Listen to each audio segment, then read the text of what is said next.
All-wheel drive, drift mode, ESC off. You can see you can really hold that all-wheel drive drift. Super amazing. I mean, never had this kind of thing with a car that is not rear-wheel driven. The sporty pinnacle of the all-new Audi A3 generation is right here. Thomas and Autogefühl with the all-new Audi RS3. We have both the sedan and the hatchback for you here today. We'll tell you all about the differences and what makes this car so special and sporty. Here in the front we can see the huge mask here in the black contrasting style and this honeycomb structure also right there. Headlamps come with LED as standard. Optional matrix LED, yeah, 700 euros extra even for the RS3. Yeah, come on, Audi extra price policy. And here with the signature in the bottom part here, there will be a very interesting feature to come up very soon. Look forward to that. Then lower part also very strong styling right there.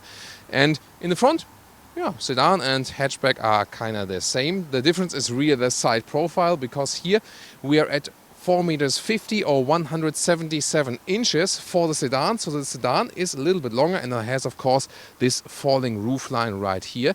We have 19-inch wheels as standard. They look really massive. This is also the biggest size option. You can even get carbon ceramic brakes.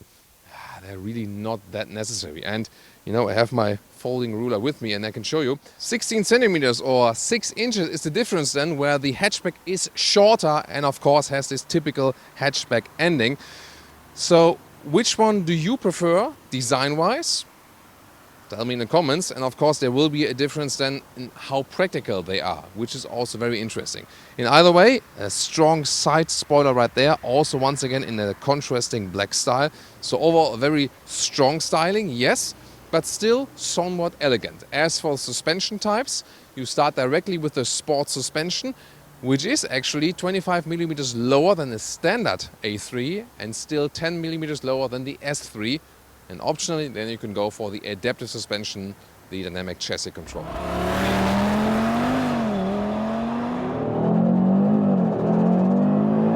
If you have the matrix LED, there's a very nice welcoming show when you open up the vehicle in the top and also in the lower part. The interesting thing, maybe you've seen it, at the right side there, or from your perspective at the left side, you have this, just kind of show, in the lower part of the LED.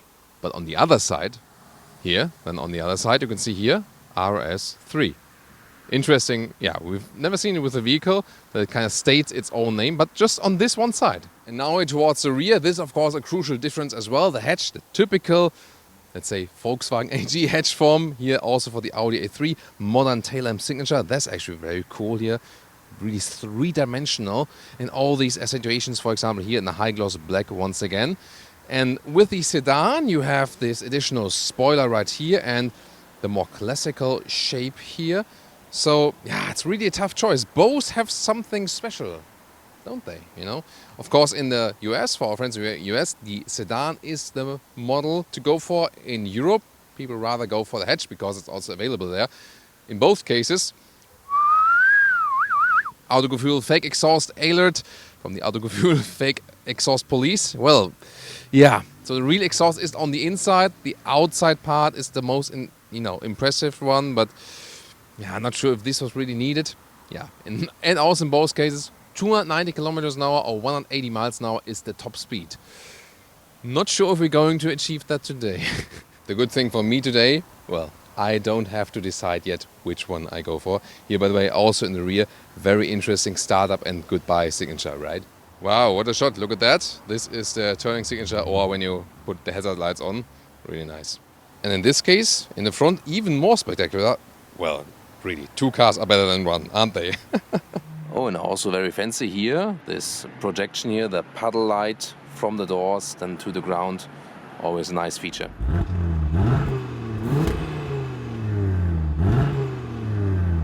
If you think this engine cover here is for free, you are mistaken. Once again, extra policy. However, what's included is this 2.5 liter 5-cylinder engine. This is the special thing about this vehicle. 400 horsepower, 500 Newton meters of torque, 3.8 seconds in the acceleration figure. These are the main facts and figures for today. And all-wheel drive. It's still a front-wheel driven platform, this vehicle here. However, a lot of torque can be sent to the rear wheels. And in this generation, with a torque split in the rear, So then more torque can be sent to the outside wheel in the corner, and even possible then with a drift mode. And now to a trunk or boot comparison. Both lose 55 liters in comparison to a front-wheel drive A3 model, because the all-wheel drive just takes more space than here in the rear. And we can see here the trunk of the sedan. It's limited in height. A backpack does fit in, so that's the catch of it. The width here, 1 meter or 40 inches, and then the advantage is here the normal trunk length is about 95 centimeters, so yeah, that's around 37 inches. So the trunk of the sedan a little bit longer. When we take a look at the hatch then here, we're at 77 centimeters or 30 inches. So a little bit shorter than here with the hatch. However, you're more flexible in loading things in and out. That's the basic difference. This is the car key, light and high quality with RS badging, then door closing sound. Very solid, like that. And then inside of the door with the microfiber cover here. Now in Dynamica, so another supplier. Soft also for the armrest, but not too soft here actually for your elbow. And the top part here also just some, well, not entirely hard pack, but also not really soft. But overall, very good build quality. Also here, the kind of reverse door handle is really good to use from the inside indeed. Then RS3 badging and RS3 floor mats. These are also these floor mats of the RS design package. And you also can get then here the microfiber steering wheel, also part of the design package.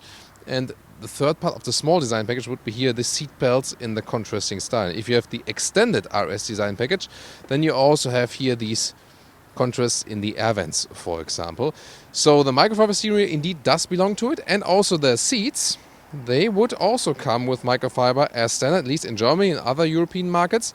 In the UK and probably also in the US, they will directly start with this one, with the animal skin seat, which is of course really a pity, because otherwise Dynamica microfiber on the inside, leatherette on the outside, and then with the design package you can get an animal-free RS3. Hey, that would be something for me, definitely. So you have to check out how the options are in your market and then complain at your dealer. Then let's get inside here. And you have that sport seat with the integrated head restraint. Yes, so that's already quite sport indeed, holding you also tight. And it's still fairly comfortable. We also see how it plays out in driving very soon. And with 1.86 or 6'1", still also have enough headroom. And as a comparison, if you have the RS design package in green, here also fitting to the exterior color, again, I think you have to like this. Do you? Tell me in the comments. Green contrast stitches you can see everywhere. Also, for example, then here on the seats and also in the air vents, these accentuations when you have the extended RS design package. So lovely attention to detail also once again here with the seat belts and so on. But yeah, is it something for you? Tell me. Interior overview, soft touch dashboard, and here the design accentuations. Nice clicking sounds here from the air vents, because you also open and close them by that. And you really have this driver focus. And then my favorite microfiber steering wheel is so cool with the 12 o'clock marking here, racing style. Also nice shifting pedals and real buttons at the steering wheel for the volume, for the RS mode button here, for example, that you get into the racy driving modes. And also your left side to control the digital instruments in 12.3 inch. Soon more deals to that. Rather on the right side here, 10.1 inch infotainment system, all via touch, but it has actually an easy menu structure. Also soon more details to that. And yes, glad to have still a manual climate unit, again with nice clicking sounds. So I really like that we don't have, the too futuristic style here, that we can still control everything also with buttons and in high class quality. 2 USB-C chargers in the rear there, down there, together with an inductive charging pad for your smartphone. You can also have the wireless Apple CarPlay or Android Auto connection. Then this is here also another volume slider then for the passenger. Here the dual clutch transmission, shift by wire, so there's no mechanical link. That's why they could also make it so small. The cup holders, here you fold them out like this. Then they're also somewhat adaptive. And then you also have this armrest, which is really soft, well attached, and opening up, some more space underneath. A base A3 would start with smaller digital instruments. Here the RS3 automatically comes with these, the bigger 12.3 inch, and you can change the views in there, for example. So you have the map here, full screen. That's of course cool. And then your sporty view here, and depending also on the performance mode. Here, for example, with the RS mode button, you have this view with the RPM meter centralized. So a lot of choices you have available here. Pretty cool. Head-up display is always a good option. You also have the allowed speed in there, for example, and if you go to the different performance modes, it also switches to a more simplified view. Infotainment system has actually easy menu searcher. It could be a little bit faster though. Interesting is that you have this car menu here, for example, also RS monitor, so that then shows you, for example, different like temperatures and so on. So sporty gauges, G meter, for example. And when you go for the driving selector or the RS mode button, you can see here in the drive select efficiency mode. That's really interesting. Predominantly front wheel drive. Auto mode really adapts to, for example, when you start to drive faster, also the suspension stiffens up. In dynamic mode, the adaptive suspension is always a little bit stiffer then. And dynamic mode already has, let's say, a rear wheel, let's say, focus, because maximum is always 50-50. So there's no, there's still a front wheel bias in a way, but then in dynamic mode, even less. And then you also have RS performance mode settings where you can really individualize your own stuff. And the performance mode, by the way, this would be optimized for best handling. So no understeer, no oversteer. Dynamic mode would be a little bit oversteering, so depending what you like. Then RS torque rear, this is in the drift mode. So when you activate that, then from the power sent to the rear, and then in the rear, 100% is sent to the outside wheel. Then when you, for example, could do like a corner like this, 100% is like on this wheel. So this is then the definitely funniest mode, so to speak. And then you can, for the most fun, you can also then deactivate the ESC completely with the button here below. CarPlay integration looks like this. And sound system wise, you go 6 speakers, 9 speakers optional with the Audi sound system, and then here 15 speakers for the B&O sound system, and it's really excellent. So you have a great in-depth sound. I love that. In the compact segment, it's really among the leading ones. But already the 9-speaker optional sound system is really good if you don't want to spend too much money. As for the rear, also the contour stitching style right there, and you would get the microfiber if you have the base seats, at least in Germany. Well, the base surface. So let's get inside, and remember, this is the short wheel base of this platform. So like the Golf and the A3 have the short wheelbase, the Leon and the Octavia, they have the long wheelbase. And the thing is, together with these very thick sport seats, there's not too much legroom here. So depending on how I set the front seat here, I can barely exactly fit here as a tall adult, and that's about it as for the legroom. It's not that uncomfortable as for the seating area. Headroom wise, here in the hatchback is okay, directly fits with my 1.6 or 6'1".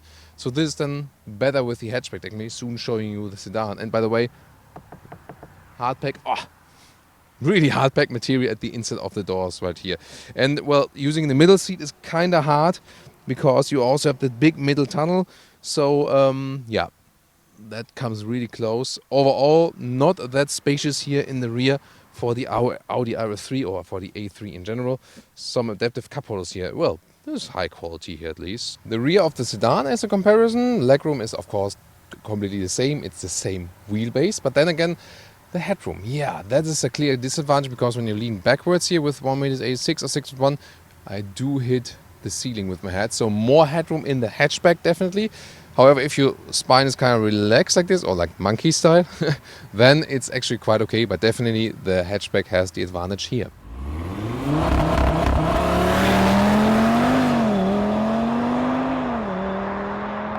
Launch control, 0 to 1 kilometers an hour or 6 to miles an hour. Let's go.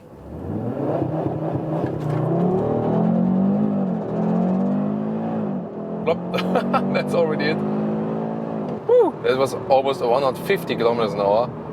Wow, super impressive.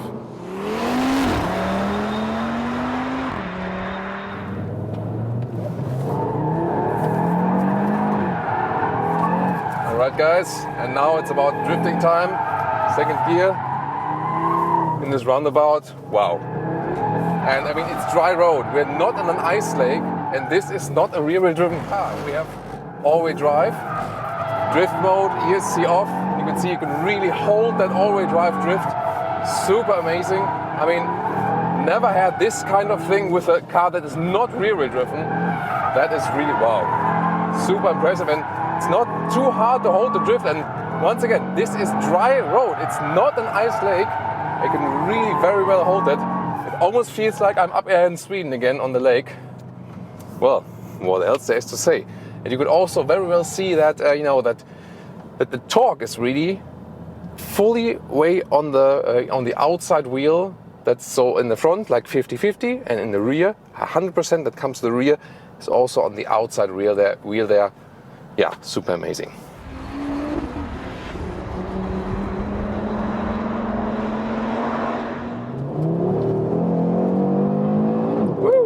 Welcome everyone, Thomas's Performance Driving Lounge today with the Audi RS3. And no matter if you go for the hatch or sedan, they both have the same wheelbase and do perform like this. And this is originally a front wheel-based platform. We're in the dynamic mode with the ESC Sport mode. Dynamic mode gives me a little bit more play definitely, and also puts this torque split in a way that I have more torque at the outside of the wheels. So this is less front wheel biased feeling then, and that's indeed what it delivers here. Really hard on the brakes. Circuit today in Greece near Athens, and this 5-cylinder engine delivering me great performance. But the thing about this vehicle is it has a great handling, so balanced, and all-wheel drive, I can really stay on the gas although we are in the corner. That's a special thing. With the rear-wheel drive only vehicle, I would have to be a little bit more cautious, but here now I can really just, wow, holy moly, what the hell? Like an all-wheel drive drift out of the corner. This is so amazing. So this torque split in the rear is working tremendously. Again, you don't have the rear-wheel bias feeling in the way that it's a rear-wheel driven car, but you have no front-wheel bias. That's the thing with the all-wheel drive plus torque split. Wow, and I can tell you, this drives so phenomenally. Wow, I'm super amazed. Almost 200 kilometers an hour, 125 miles an hour here on this straight. Wow, extremely impressed. The steering is super precise. There's no dead zone area. It's also very progressive. You don't have to steer a lot. You can follow the corners, and then also my steering commands as they are here on the pegs on the left side. And here I turn in the steering wheel the way the corners are, and then I'm really early on the gas. Wow. I mean, we knew it was sportier than before, but this is, no doubt the sportiest RS3 ever, and it's so much more agile than the outgoing version, which was already great. And wow, and I think this is the best and sportiest compact hatch or sedan we've ever experienced, no doubt about that. So definitely segment leading in the sportiness right here, both with that unique 5-cylinder engine and that handling, and with that torque split is just amazing. By the way, there is also this RS performance mode that is also possible, and let's test the differences. So the performance mode is rather oriented on, interesting, less oversteer, is more balanced, so the rear doesn't come around that heavily when I'm at the outside of the corner.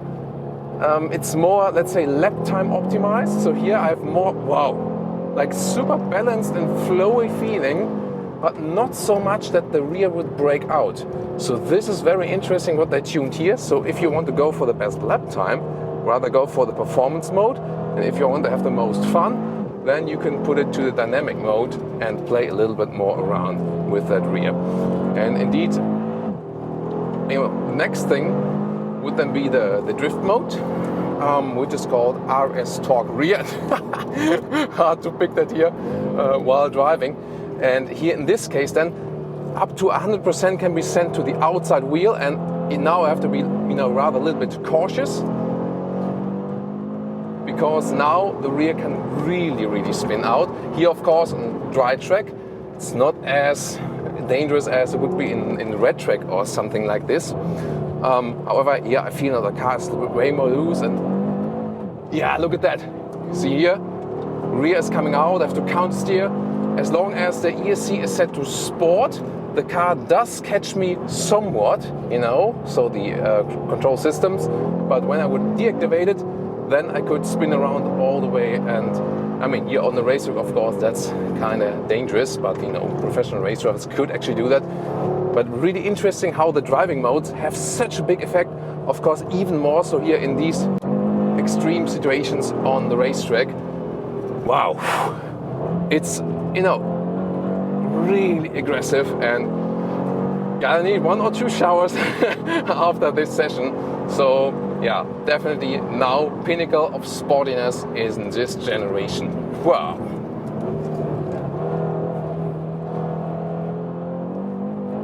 Woo.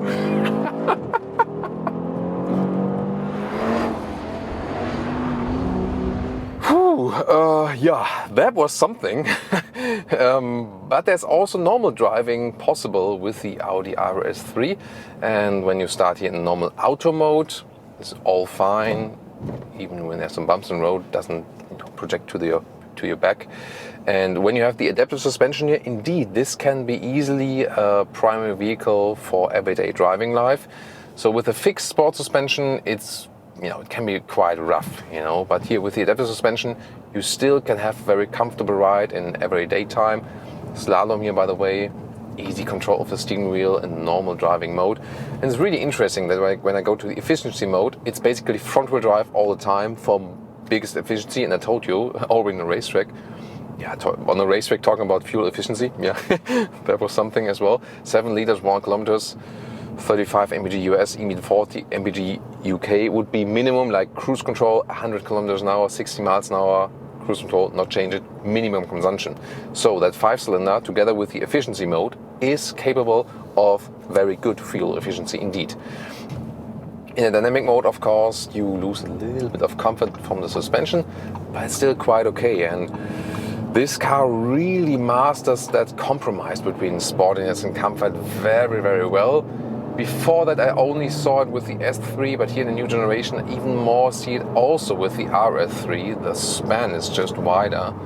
So, I'm super impressed. And you have a cylinder more than with the 4-cylinder, definitely. That also can bring actually you to lower RPMs. So that's also possible, that you don't have to stress that engine that much. And here on the motorway, I can also set cruise control. Here, for example, 110 kilometers an hour, 60 something miles an hour. Reasonable noise insulation, rather silent in here, good comfort also, again from the suspension. So once again, very good motorway vehicle as well.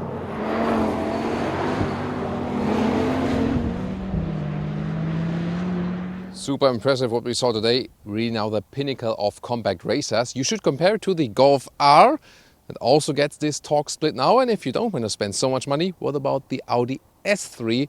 Could be also something for you. See you there.